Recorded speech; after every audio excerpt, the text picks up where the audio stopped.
Hi, magandang umaga po sa inyong lahat mga kaibigan. Welcome po sa programang Ang Tanging Daan. Programang ihandog ng Church of Christ sa Iglesia ni Cristo na niwala na si Cristo ay tunay na Diyos at tunay na tagapagligtas. Si Cristo ang tanging daan, katotohanan at ang buhay na walang hanggan. Good morning, South Central Mindanao, North Cotabato, Kidapawan City, Visayas, Luzon, buong Pilipinas. Magandang umaga po sa ating lahat. Ganon din ating mga butihin na mga OFW na sa iba yung dagat. Magandang umaga, magandang tanghali, magandang hapon, magandang gabi po sa inyong lahat. Anumang oras na makita ninyong ating video. Yes, mga kaibigan, huwag natin kaligtaan ibahagi po ang ating video para po marami-rami po ang ating marating para po sa salita po ng ating Panginoon. Ayan mga kaibigan, maraming salamat sa butihin natin sponsor, si Alma and Primitivo Garino.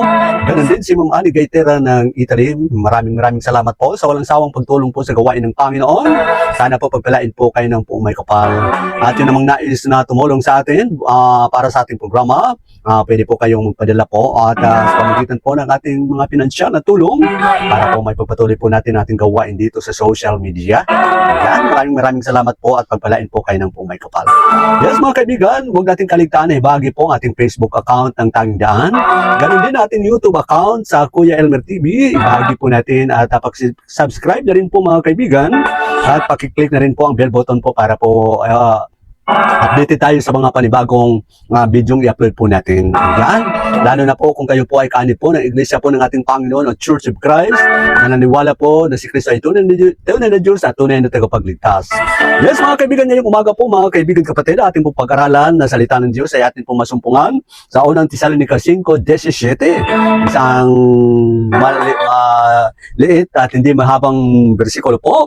Ang sabi po ni Apostol Pablo, pray without ceasing. Ayan, manalangin po tayo lagi sa ating mga buhay. Mga kaibigan, ang pagsapong pag-usapan po natin ay patungkol po sa paano tayo manalangin sa ating Panginoon. Upang sasagutin po ang ating mga panalangin sa Kanya, ito pong isang katanungan, paano po tayo manalangin po sa ating Panginoon. Ang panalangin po ay yan po ang pamaraan po natin kung paano paano tayo makipag-usap sa ating Panginoon at magpapasalamat sa Kanya, tumingi po ng tulong. Siyempre po mga kaibigan, ang magpuri sa kanyang pangalan po mga kaibigan. Ngunit ang banal na kasulatan po ay hayag po nagtuturo po sa atin kung paano tayo manalangin sa ating Panginoon po mga kaibigan. Ngunit isang katanungan na nga mga kaibigan, paano po ang tamang forma po ng panalangin po natin? Una po mga kaibigan, ang panalangin po ay ibabase po natin sa acronym na ACTS, letter A, letter C, letter T, letter S. Ayan. Ang una pong salita po, yung letter A, adoration. Kung paano tayo manalangin sa kanya. Pangalawa po, ngayong yan. Ika-confess po natin ating mga kasalanan at humingi po tayo ng kapatawaran sa Kanya. Yun mga kaibigan. At pangala po yung thanksgiving. Pagpapasalamat po. At pangwakas po yung tinatawag na supplication. Ngayon po mga kaibigan, aralin po natin ang apat na letrang ito po mga kaibigan ngayong umaga upang tayo ay makapagpanalangin po kung paano tayo manalangin sa Kanya at magkapagpanalangin po tayo ng matiwasay at totoong panalangin at sasagutin po tayo sa ating Panginoon. Ayan. Mga kaibigan, ano bang ibig sabihin ng adoration? Ito po yung acknowledge God's greatness. Ayun po. Yun po yung pagpuri po natin sa kanyang kadakilaan po mga kaibigan. Na God's greatness po mga kaibigan, ang kanyang kadakilaan po mga kaibigan. At may sasabi po natin na God is so good to us. Ano? Napakabuti po ng Panginoon po sa atin. Ayun po sa Psalms 145 verse 9. Ito po ang sabi, the Lord is good to all and His mercies is over all that He has made. Yan. Mga kabit, napakabuti po ng ating Panginoon po mga kaibigan at ang kanyang awa po ay naibigay na po sa kalahat ng kanyang ginawa dito sa mundong ibabaw po mga kaibigan sapagkat napakabuti po ng ating Panginoon po mga kaibigan. At pangalawa po mga kaibigan, bakit magkaroon po tayo ng adoration sa ating Panginoon sapagkat po God is so awesome. Ayan mga kaibigan, napakadakila po ng ating Panginoon. Ayan mga kaibigan, ayon pa sa Roma 5:8, ito po ang sinabi, but God showed His love to us in while we were still sinner. Christ died for us. Ayun po mga kaibigan, at napakabuti po ng ating Panginoon at napaka-awesome po ng ating Panginoon. Talagang ipinakita niya ang kanyang tunay na pag-ibig po sa atin nang mamatay si Kristo, nang dahil po sa atin, nang tayo ay makasalanan po mga kaibigan. Si Kristo po ay namatay po para sa atin. sapagkat napakabuti po talaga ng Panginoon po sa ating buhay. At walang kasing katulad po ang tunay ng pag-ibig po sa bawat sangkatauhan po sa dito sa mundong ibabaw po mga kaibigan. Ayon pa sa Deuteronomy 17, 17, ito po ang sinabi, "For the Lord your God is good of gods." Sabi po niya, ulitin po natin. "For the Lord your God is God of all gods, and the Lords of lords, the great and the mighty, and the awesome God who is not partial in takes to bribe." Ayun po mga kaibigan. Ibig sabihin po, sapagkat na si Yahweh na inyong Diyos ng mga Diyos, Panginoon sa mga Panginoon, makapangyarihan at kakakilabot, walang itatangi at hindi nasusuhulan. Ayan po mga kaibigan, hindi marunong mag-bribe po mga kaibigan. Ang Panginoon po natin ay napakakilabot po ng kanyang tunay na kadakilaan po sa bawat isa sa atin. Kaya nararapat lang po natin i-adore po natin ang kanyang pangalan sapagkat siya po ang Diyos na karapat-dapat po nating pagludan po mga kaibigan. Ayon pa sa pangalawang Samuel 22:4, "I call upon the Lord who is worthy to be praised, and I save from my enemies." Ayan. Sabi ni Samuel, tumawag po ako sa pangalan ng aking Panginoon sapagkat iniligtas niya po ako mula sa aking mga kaaway. Talagang worthy po ng ating Panginoon na karapat-dapat po natin na isigaw at purihin ang kanyang kadakilaan po sa ating mga buhay po mga kaibigan. Napakadakila po ng ating Panginoon po mga kaibigan. Pangalawang letra po, yung letter C, confession. Ano naman po yung confession? Ang confession po, express to sorrow for your sins. Ito po nagpapakita po ng ating pagkatakot sa ating mga kasalanan pong nagawa po mga kaibigan. Sapagkat tayo pong tao ay makasalanan. Pero sabi po ng Panginoon, kung sasabihin po natin sa Kanya ang ating kasalanan, patatawarin niya po tayo mga kaibigan. Ika-confess po natin. Sa ating Panginoon po natin ika-confess, hindi po sa tao po, kundi sa Panginoon po. Ayon pa sa unang Juan 1:9, ito po ang sinabi niya po mga kaibigan.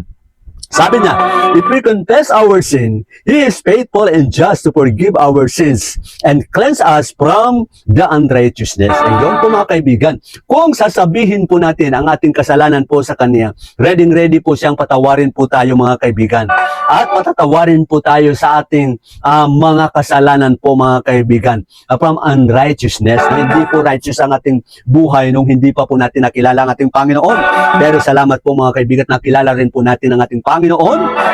Ganun po mga kaibigan, dapat i-confess po natin ang ating mga sarili po, ang ating kasalanan po sa Kanya, para po patawarin po tayo mga kaibigan at sasagutin niya po ang ating mga dalangin o panalangin po natin sa Kanya po mga kaibigan. At pangalawa po, ask forgiveness. Kailangan po tayo humingi ng kapatawaran po sa ating mga kasalanan po mga kaibigan. Kanina, kinakailangan natin i-confess po natin. At sabi nga ni Pablo, kailangan niyo sabihin niyo sa Panginoon ang inyong kasalanan at patatawarin niya po kayo mga kaibigan. Yung sinabi niya kanina sa unang Juan 1:9 po mga kaibigan.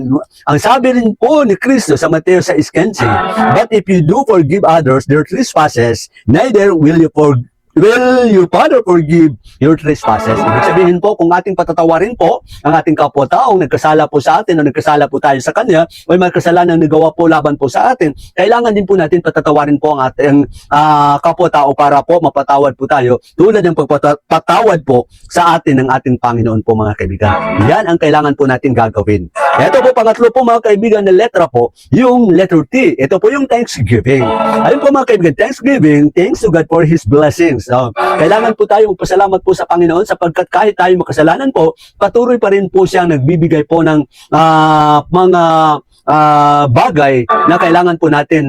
Binibless pa rin po tayo ng ating Panginoon. Pinagpala pa rin po tayo ng ating Panginoon po mga kaibigan. Sapagkat itong sabi ni Pablo, kailangan po magpasalamat po tayo sa maraming pagpapala po ng ating Panginoon. Ayon pa sa unang Tesalonica 5:18, at magpasalamat kayo sa Diyos sa lahat ng pagkakataon. Ayun po mga kaibigan, lahat ng pagkakataon ay kinakailangan po natin pasalamatan ng Panginoon sapagkat ito po yung kanyang kalooban. Ito pa po mga kaibigan, ang mabuting buhay po na ibinigay po niya sa atin mga kaibigan. Ayon pa si Pilipos 1:27, ito po ang sinabi, kaya mga kapatid, pagsikapan ninyong mamuhay kayong nararapat ayon sa magandang balita ni Kristo. Gaya ng nakabalik man ako sa inyong piling o hindi, makakatiyak pa rin ako na kayo'y manandigan sa isang diwa at samahang ipinaglaban ang pananampalataya at magandang balita. Yun nga sabi ni Apostol Pablo, ikinagagalik po niya na tayo po ay manatili sa magandang balita po mga kaibigan. Hindi po natin iwan. Kaya dapat po natin pasalamatan ng Panginoon sapagkat napakabuti po ng Panginoon at pinagpala pa rin po tayo kahit ni tayo makasalanan po mga kaibigan. At kailangan din pasalamatan po natin ang kaligtasan na kanyang ibigay po. Sa Romans 5:8, namatay si Kristo nang dahil tayo makasalanan po. Nung tayo makasalanan pa, si Kristo po ay namatay sa atin dahil po yan sa pag-ibig ng Diyos para sa atin, para maligtas po tayo. Ito ng pangwakas po mga kaibigan, itawag na supplication. Itong supplication, present your personal needs and prayers to the world. Ayan. Kailangan po i-present po natin, ibigay po natin ang ating pananampalataya at pangangailangan po doon sa ating Panginoon. Kailangan po humingi tayo. Ayon pa sa Juan 14:14, sabi niya, kung hihiling kayo ng anumang sa pangalan ko, ay gagawin ko. Yun po yung promesa ng ating Panginoon. Kung tayo hihingi sa Kanya, siguradong ibibigay niya po sa atin ang ating pangangailangan po mga kaibigan. Kailangan din po natin na humingi po tayo ng Kanyang protection at guidance. Ayon pa sa Mateo 6:6, but when you pray, go into your room and shut down the door and pray to your Father who is in secret, and your Father who sees you secret will reward you. Ibig sabihin po, kung may pangangailangan kang kinakailangan mo talaga, pumunta ka sa iyong kwarto at sisirahan mo ang iyong kwarto, manalangin ka sa Kanya ng tahimik at siya po magbibigay sa iyo, igagawad niya po ang iyong panalangin sa pamagitan ng tahimik na panalangin po mga kaibigan. Ayun po mga kaibigan. Okay, na kailangan po natin hingin sa ating Panginoon ang lahat, sigurado pong ibibigay po niya sa atin ang ating mga kahilingan po mga kaibigan. Yes mga kaibigan, kumusta na po ang ating panalangin? Lahat ba ng ating panalangin ay may kasagutan o ibinigay ng Diyos? Mga kaibigan, alalahanin po natin may tatlong kasagutan po ang Diyos sa ating mga panalangin. Unang-una po, kasagutan niya, oo. Igagawad niya kaagad ang iyong hinihingi sa Kanya. Sapagkat agad-agad niyang ibibigay sa iyo ang pagpapalang kinakailangan mo. Pangalawa po, wait. Ibig sabihin po, antayin po natin ilang araw, ilang buwan, ilang taon, igagawad sa Panginoon ang ating mga panalangin. Kaya tuloy-tuloy lang po sa ating pananalangin. Kaya sabi niya, wait lang muna. Kasi ipaghanda ka niya bago niya ibibigay po mga kaibigan. At pangatlo po mga kaibigan, hindi. Sapagkat hindi po kayaya para sa iyo o hindi po mapahamak po tayo kung ibibigay niya sa atin ang mga bagay na hinihiling po natin na nakita niya, mapahamak po tayo, talagang hindi niya maibigay. Yan mga kaibigan, sana may napulot kayong aral sa ating pag-aaral ngayong umaga. Pagpalain po kayo at sana po patuloy niyo akong suportahan sa aking social media blog. Ganon din sa pangangaral po ng salita ng Diyos. Sa pamamagitan po ng pag-share po ng ating video. At ganon din po mga kaibigan sa ating mga YouTube mga followers po mga kaibigan. Mga kaibigan, paki-share na rin po sa aking YouTube account, Kuya Elmer TV. At paki-subscribe na rin po mga kaibigan. At syempre po, at paki-click the bell button na rin para marami-rami po aking followers po mga kaibigan at makarinig ng salita ng Diyos. Maraming salamat po mga kaibigan. Sana po may natutunan kayo ngayong umaga. God bless everyone. Maraming salamat. Shout out sa lahat ng makikinig at magsishare po. At maraming salamat sa ating butihing sponsors, Almen Primitivo Garino and Ani Gaitera ng Italy. Maraming salamat po sa inyong patuloy na pagsuporta sa aking mga programa sa social media. Maraming salamat. God bless everyone. Inyong napakinggan ang programang Ang Aming Daan. Naway sa pamamagitan ng programang ito ay inyong nakamtan ang pagpamanang espiritual hanggang sa susunod na pagkakataon. Maraming salamat po sa inyong pakikinig at pagtangkilik.